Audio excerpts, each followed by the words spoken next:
mi marido me escondía de su familia, decía que era para protegerme. Pero en realidad, estaba presentando a otra mujer como si fuera su esposa. ¿Puedes creerlo? Pues él pensó que yo nunca lo descubriría.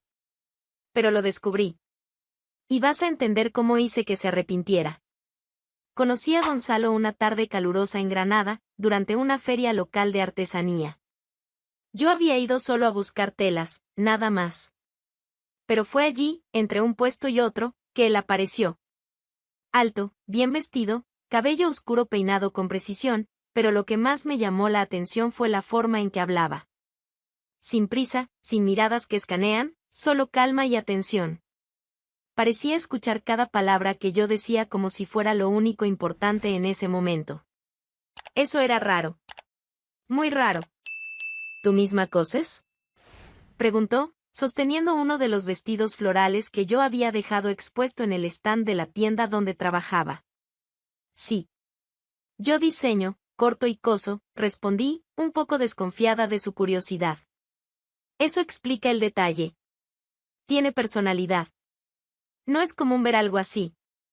La manera en que elogió el vestido me hizo bajar la guardia. No era el típico elogio vacío de quien solo quiere iniciar una conversación. Había un interés genuino ahí, o al menos eso parecía. Durante esa charla, me contó que venía de una familia tradicional de la región, gente influyente. Pero no lo dijo con arrogancia, al contrario. Lo contaba como si fuera solo una parte de su historia, no un trofeo. En los días siguientes, nos vimos algunas veces más.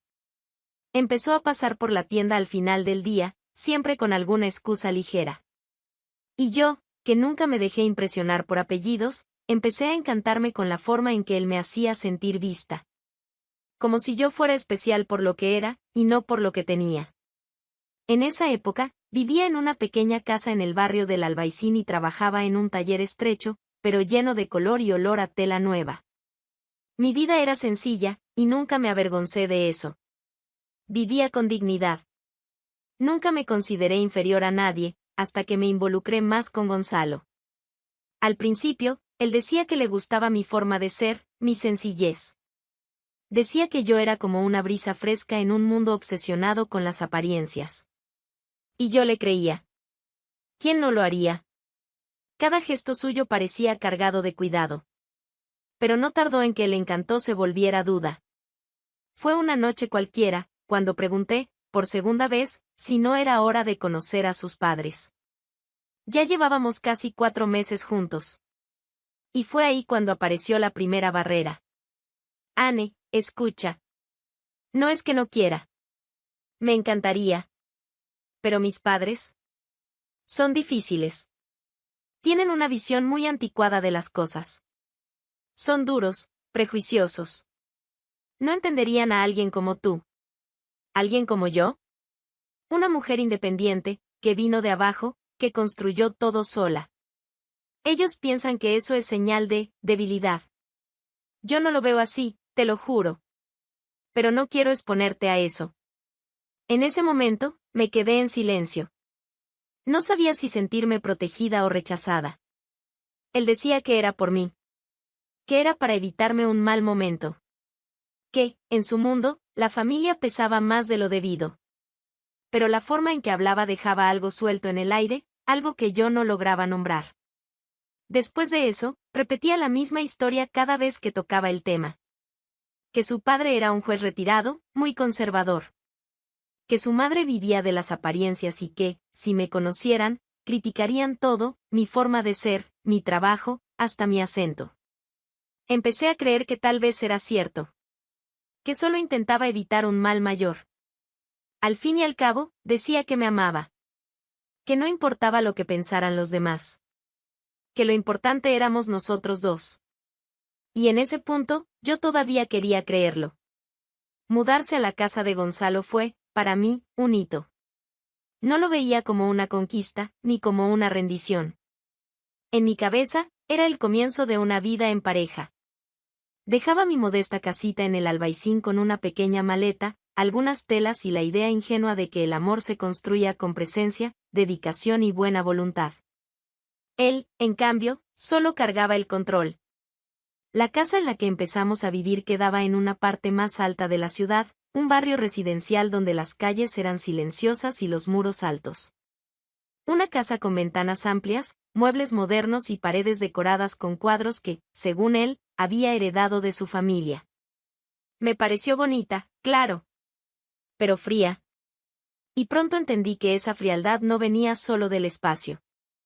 En los primeros días, me esforcé por transformar ese ambiente en algo más acogedor.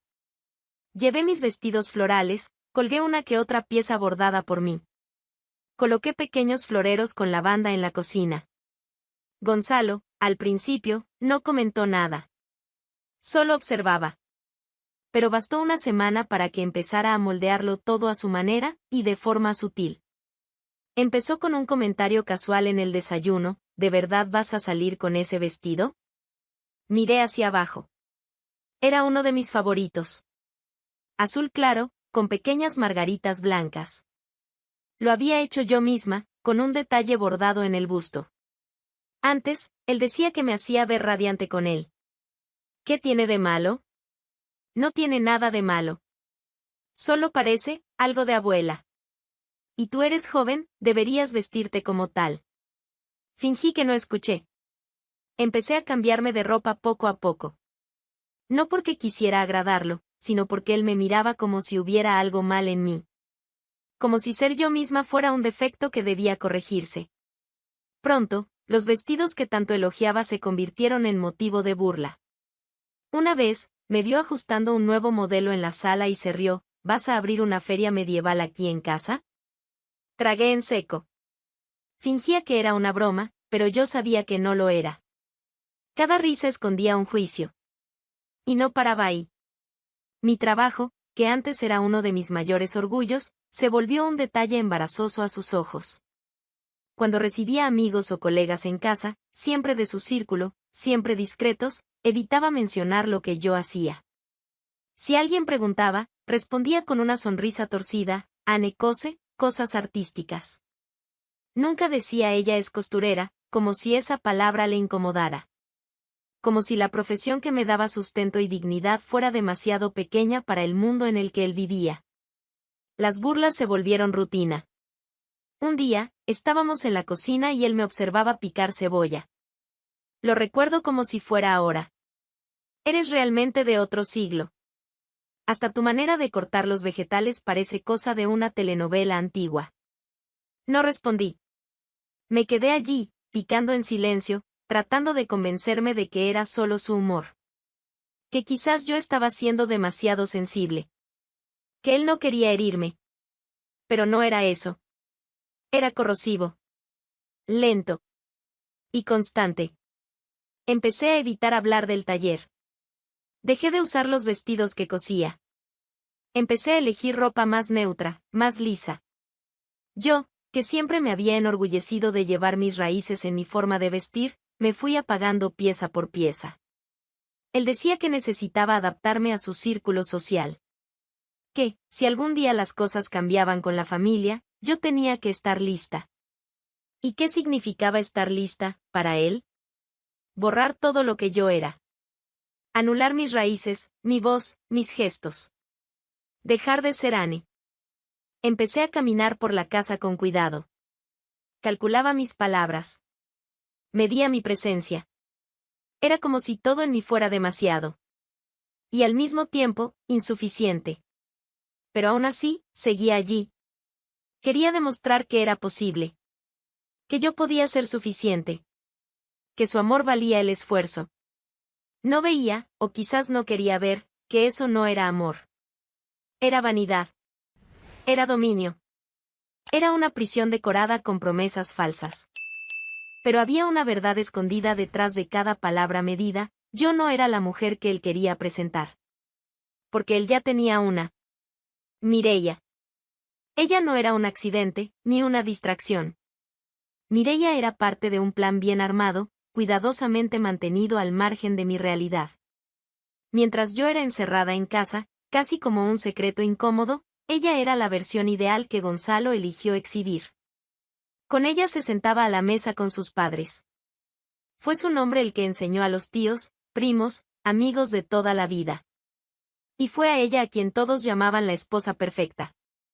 La primera vez que escuché su nombre salir de su boca, fue sin querer. Un desliz, durante una llamada que pensó que yo no escucharía. Yo estaba en la cocina, él en el despacho. Hablaba en voz baja, como siempre hacía cuando atendía llamadas de la familia.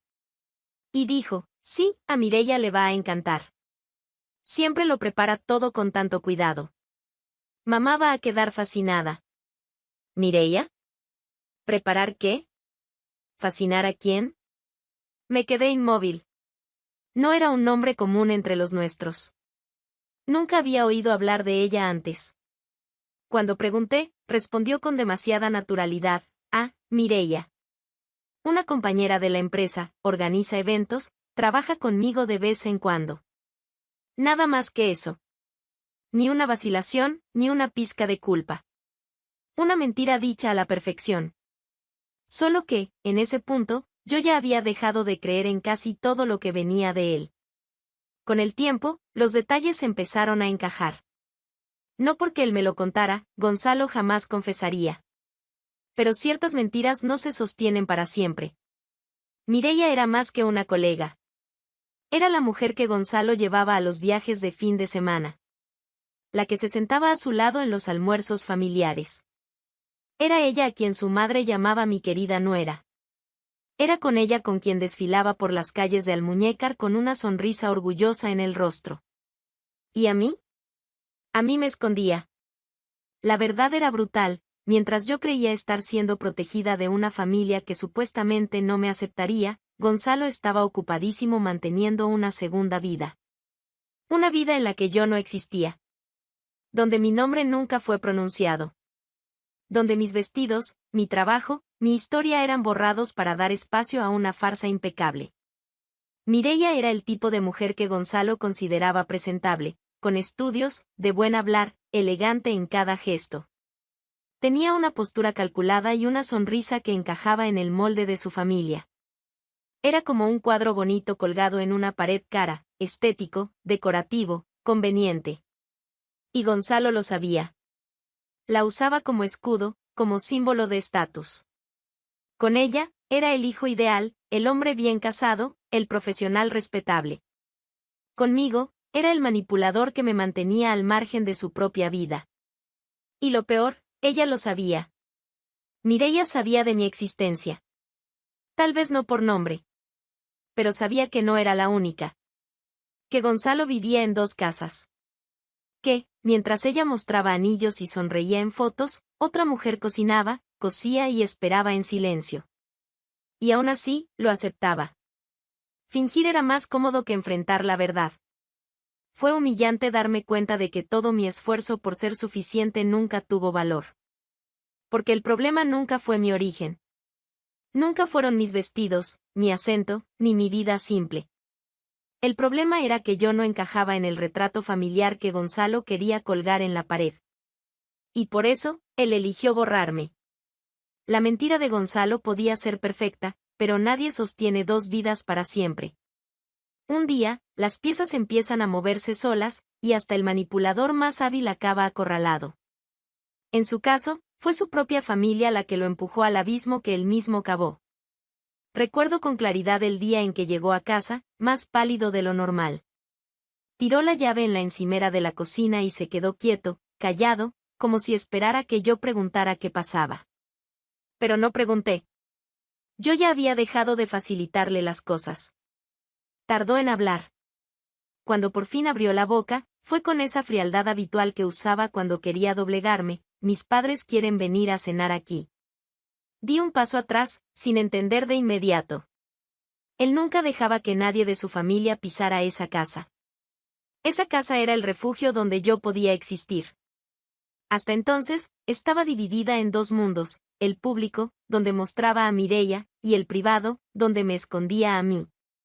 Ahora, de repente, su mundo iba a invadir el mío. ¿Qué? Insistieron. Quieren conocer mi casa y ver cómo estoy. Ya intentaron organizar esta cena 2 veces. No tengo cómo postergarlo más. Me quedé en silencio. Pero no terminó ahí. Se acercó a mí con un discurso preparado, una estrategia repugnante. Necesito que prepares la cena. Todo. La mesa, la comida, el ambiente. Pero tú no vas a bajar. Voy a decir que tuviste que salir. Nadie puede saber que estás aquí. ¿Quieres que prepare todo, y después me encierre en el cuarto? Asintió, como si fuera algo lógico, aceptable, civilizado. Como si fuera un simple pedido, no una orden perversa. Me sentí arrancada de mi propia casa. Expulsada de mi existencia. Por favor, Anne, dijo, intentando suavizar el tono. Sé que es duro, pero es solo por una noche. No entiendes cómo son ellos. La verdad es que sí entendía. Pero no eran sus padres los que me avergonzaban. Era él. La frialdad con la que me borraba frente a su propia familia. Aún así, acepté. No porque fuera sumisa, sino porque algo dentro de mí quería ver hasta dónde llegaría su descaro. Quería ver, sin más velos, la verdad completa de lo que estaba viviendo. Pasé todo el día preparando todo. Hice exactamente como pidió. La mesa fue puesta con cubiertos de plata, los platos alineados milimétricamente. Coloqué flores frescas, limpié cada rincón de la sala, acomodé los cojines como si fuera el escenario de una película. La cena, la cociné como si fuera para mí misma. Quise hacerlo bien, incluso sabiendo que no era para mí. Era extraño. Mientras cortaba los vegetales, pensaba que esa debía ser mi noche. Mi lugar en la mesa. Pero allí estaba yo, en silencio, decorando una mentira. Cuando todo estuvo listo, subí las escaleras con una última mirada a la sala perfecta. Y me encerré. Ni siquiera cerré la puerta con llave. Solo la cerré. Porque encerrada ya lo estaba desde hacía mucho tiempo, emocionalmente, psicológicamente. Solo faltaba que la puerta acompañara. Desde el cuarto, lo oí todo. El timbre sonó a las 8 en punto. Primero llegó la amante. Sus tacones resonaban en el suelo como si fuera la dueña de la casa. Y eso era lo que ella creía ser. Caminaba con naturalidad, conocía cada rincón como si fuera suyo. Después llegaron los padres de él. Voces alegres, saludos efusivos. La suegra elogiando el perfume, el ambiente, las flores. Todo lo había hecho yo. Por un momento, casi creí que tal vez él tenía razón. Tal vez yo no era el tipo de mujer que una familia como la suya aceptaría. Tal vez realmente me estaba protegiendo. Pero entonces, llegó la frase. La frase que lo cambió todo. Mireia, querida, qué buen gusto tienes. La casa está encantadora. Gonzalo tiene suerte de tener una esposa así. Esposa. La palabra cayó como una bofetada. Fría, sin aviso. Una palabra que nunca me fue permitida usar en público, pero que ahora era dicha con tanta naturalidad, y para otra persona. Por un instante, pensé que había entendido mal. Me levanté despacio, fui hasta la puerta y pegué el oído. Lo oí de nuevo. Otra voz reforzando, es cierto. Ella es una joya. Fina, educada, discreta. La esposa perfecta. Sentí que el cuerpo se me paralizaba. Yo estaba allí arriba. Yo era su esposa. Yo era quien dormía a su lado, quien lavaba su ropa, quien preparaba sus comidas y escuchaba sus promesas. ¿Cómo podía haber otra persona allá abajo siendo llamada mi esposa? Mi primera reacción fue confusión. Luego vino la rabia. Él había puesto a otra mujer en mi lugar. Y peor, todos allí lo creían. Todos la trataban como si fuera yo. En mi cabeza, todo giraba en desorden. ¿Quién era ella? ¿Cómo aceptaba algo así? ¿Y por qué Gonzalo me hacía esto? Yo nunca pedí nada. Solo quería existir a su lado, sin tener que desaparecer. Pero si él pensó que yo seguiría callada en el piso de arriba mientras otra usaba mi nombre, mi espacio y mi lugar, me subestimó. Fui hasta el espejo. No me arreglé el cabello, no retoqué nada. Me miré tal como era, cansada, sí. Humillada, también. Pero viva. Presente. Real. Y eso era lo que ellos necesitaban ver, que yo existía. Cada paso por la escalera era un grito contenido. Cada peldaño, un pedazo de mi dignidad que recuperaba. La suegra fue la primera en reaccionar, confundida, con la mirada alternando entre mí y Mireia. Perdón. ¿Quién? La miré directamente. No bajé la mirada. No cambié el tono. Soy Anne. La esposa de Gonzalo. La copa que alguien sostenía tintineó contra el plato. Mireia aún mantenía una sonrisa congelada en el rostro, como si esperara que fuera una broma. Gonzalo se quedó inmóvil, como si su alma hubiera abandonado el cuerpo allí mismo. La suegra frunció el ceño. Pero, ¿Gonzalo nos dijo que yo no existía? Completé con una media sonrisa. ¿O que solo era la mujer que lava su ropa interior mientras usted brinda con la versión decorativa? Ella abrió los ojos con sorpresa, pero no respondió. Mireia dio un paso atrás. Por primera vez, su postura impecable comenzó a tambalearse. Gonzalo abrió la boca, pero levanté la mano, cortando el aire antes de que dijera cualquier cosa. Ya no me interesaban las justificaciones decoradas. Ese era mi momento. Él decía que ustedes eran rígidos, prejuiciosos, que jamás aceptarían a alguien como yo. Por eso, me mantenía escondida. Y yo, tonta, le creía. Pensaba que era amor, que solo quería protegerme. Me giré hacia la suegra. Pero usted me parece bastante racional. Un poco arrogante, quizás, pero no una villana de telenovela. Nunca había oído hablar de ti, dijo ella, en voz baja, casi como disculpándose. Claro que no. Él se aseguró de eso. Creó esta farsa brillante. Y eligió muy bien, dije, mirando a Mireia con una mirada seca. Postura, educación, hasta la voz suave. Perfecta para eventos, perfecta para la mentira. Mireia recuperó el habla, con esa tranquilidad irritante. Yo no lo sabía, ¿no? Interrumpí, con ironía. ¿Nunca te pareció extraño que esta casa siempre estuviera tan limpia? ¿El armario con ropa que no era tuya? ¿La comida con el sazón de alguien que nunca conociste? ¿O pensaste que Gonzalo contrataba a una ama de llaves fantasma? Ella bajó la mirada. Fingir ignorancia en ese momento era más vergonzoso que admitir la culpa. Gonzalo, dijo la suegra, con la voz ya alterada, vas a explicarte. Ahora. Él intentó recuperar el control, pero ya no había espacio para eso. Lo vi palidecer. Vi el sudor en su nuca. Pero lo peor fue ver el miedo. El miedo de alguien que ha perdido la ventaja, que vio caer la máscara y no sabe dónde quedó. No va a explicar nada, dije. Porque todo lo que dice es mentira. Gonzalo me mantuvo encerrada aquí por vergüenza. Porque para él, yo era una pieza fuera del molde. Alguien que no encajaba en el retrato familiar. Entonces, inventó una nueva vida. Y lo peor, tuvo el descaro de hacerme preparar esta cena. Para ella. Señalé a Mireia. Para que brillara en el lugar que era mío. Mireia no respondió. Solo tomó el bolso que estaba al lado de la silla. Ninguna palabra. Ni siquiera el valor de mirarme. La suegra la observó por un momento y entonces, en un arranque de lucidez, se levantó. Sal de mi vista, le dijo a Mireia. No quiero volver a verte aquí. Tú sabías. Y participaste en esto. Mireia dudó, pero obedeció. Salió sin mirar atrás. Gonzalo intentó moverse, pero su madre lo detuvo con un gesto severo. Tú, escupió las palabras, me avergüenzas. No es ella quien no sirve para esta familia. Eres tú.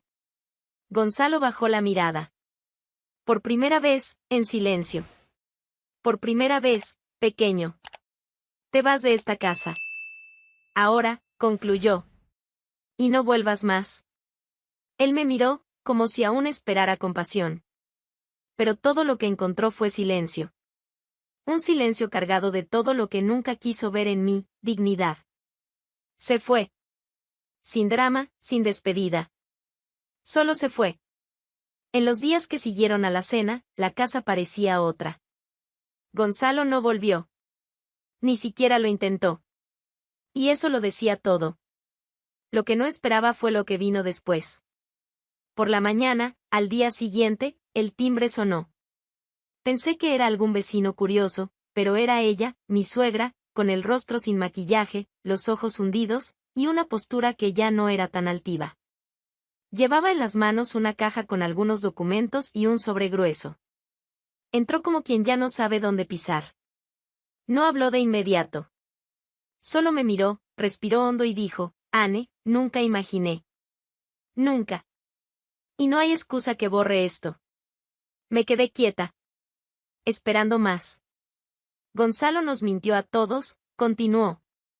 Pero lo que te hizo a ti sobrepasa cualquier límite. No solo te escondió. Te usó.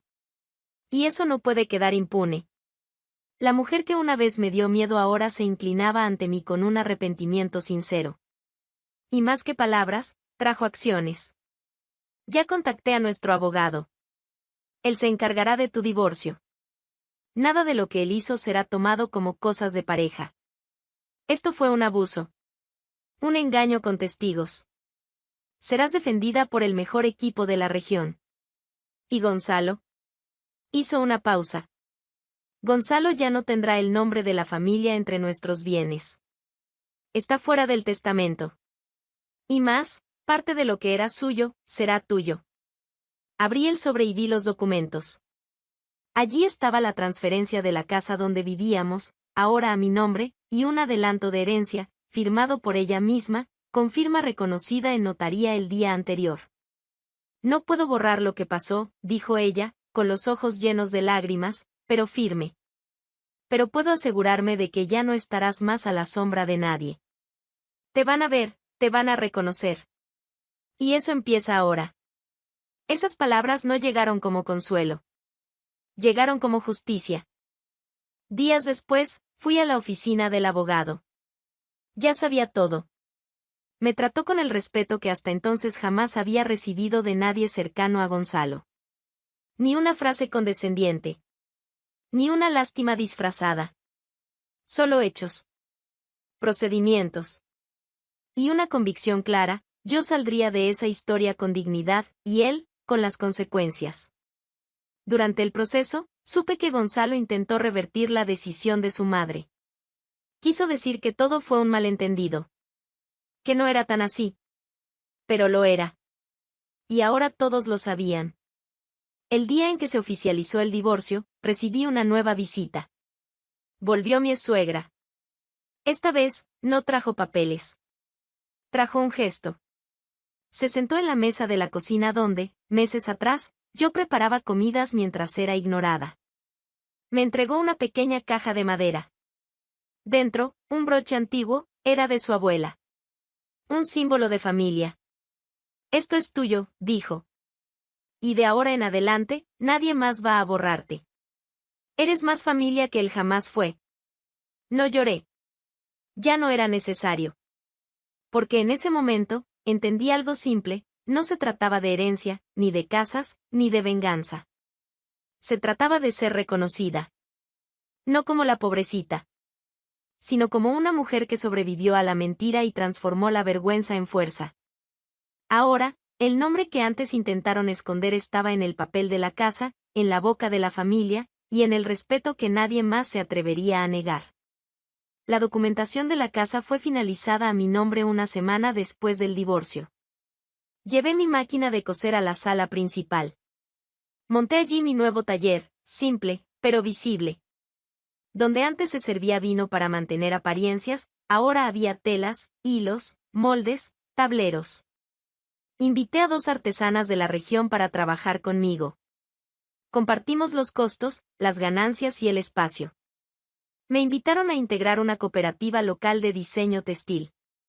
Entré como participante y, en 3 meses, ya estaba coordinando la parte creativa. Presenté mi primera colección de autoría propia en una feria de artesanía en Córdoba. Todos los modelos se vendieron el primer día. Empecé a ser buscada por tiendas pequeñas del interior y, más tarde, por marcas más grandes que querían piezas con identidad regional. Nunca acepté copiar modelos ajenos. Quien venía a mí, venía en busca de lo que yo hacía a mi manera, con la misma firmeza con la que siempre cosí mis vestidos florales, los mismos que un día fueron motivo de burla en aquella casa. La relación con la familia de Gonzalo no terminó ahí. Mi suegra, Clara, empezó a visitar la casa con frecuencia. Financió parte del proyecto de la cooperativa, recomendó contactos, hizo cuestión de mencionar mi nombre en reuniones y presentaciones. No por culpa, por reconocimiento. Los sobrinos de Gonzalo empezaron a llamarme tía Anne. Venían aquí para los almuerzos de domingo. Entraban corriendo, llenando la casa de voces reales, no de etiquetas de porcelana. Trajeron vida al lugar que antes era vitrificado. La antigua sala de comedor se volvió una sala de reuniones improvisada. La biblioteca se convirtió en almacén de telas. La cocina nunca más sirvió una farsa. Mi nombre empezó a circular en ambientes donde antes ni siquiera tenía voz. Hoy, quien menciona a Anne en Granada, sabe que ya no es la mujer escondida. Es la profesional, la emprendedora, la dueña de casa, de marca, de trayectoria. Y quien quiera hablar de mí, que lo haga mirándome a los ojos. Ella fue cambiada, engañada y la mandaron a callar, pero al final, fue ella quien se quedó con todo. Si tú también alguna vez te tragaste un sapo por amor, comenta aquí. Y no te olvides de suscribirte, vienen muchas historias como esta.